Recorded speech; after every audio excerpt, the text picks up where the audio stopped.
Friends, ఇప్పుడే అందిన వార్త. 83 మంది విద్యార్థులు కన్నుమూత. రాష్ట్రం అంతా ఒక్కసారిగా షాక్ అంటూ లేటెస్ట్ అప్డేట్స్ అయితే వచ్చిందండి. ఆ వివరాలన్నీ కూడా వీడియోలో తెలుసుకుందామండి. వీడియోను స్కిప్ చేయకుండా చివరి వరకు చూడండి, అర్థమవుతుందండి. ఇంకా ఎవరైనా మన ఛానల్ సబ్స్క్రైబ్ అయిపోతే వెంటనే ఛానల్ సబ్స్క్రైబ్ చేసుకోండి. ఇటువంటి లేటెస్ట్ అప్డేట్స్ అన్నీ కూడా మీ ఫోన్ నోటిఫికేషన్ రూపంలో వస్తుందండి. చూస్తున్న ప్రతి ఒక్కరు కూడా లైక్ చేయండి. ఇంకా వివరాలందరికీ కూడా రీచ్ అవుతుందనమాట. వివరాలకు వెళ్ళిపోదామండి. కాంగ్రెస్ ప్రభుత్వం 14 నెలల పాలనలో రాష్ట్రంలో గురుకులాల్లో 83 మంది విద్యార్థులు బలి కావడంతో భారతదేశ చరిత్రలోనే ఒక చీకటి అధ్యాయమని కేటీఆర్ సంచలన ట్వీట్ చేశారు.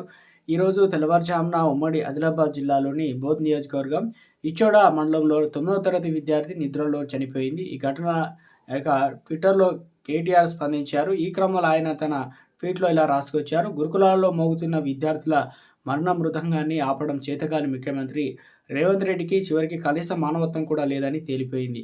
అసమర్థ కాంగ్రెస్ సర్కారు వల్ల ఆదిలాబాద్ జిల్లాలో ఇచ్చోడ మండల కేంద్రంలోని బాలికల ఆశ్రమ పాఠశాలలో లలిత్య అనేటువంటి మరో 9వ తరగతి విద్యార్థి అనుమానాస్పదంగా మృతి చెందడం తీవ్ర దిగ్భ్రాంతికరం. కళ్ళ ముందు విగతజీవిగా పడి ఉన్న బిడ్డ మృతదేహం చూసి గుండెలు పగిలిన తల్లిదండ్రులు ఓదార్చాల్సింది పోయి పుట్టెడు దుఃఖంలో ఉన్న తండ్రిని పోలీసులు అదుపులోకి తీసుకోవడం అత్యంత దుర్మార్గం.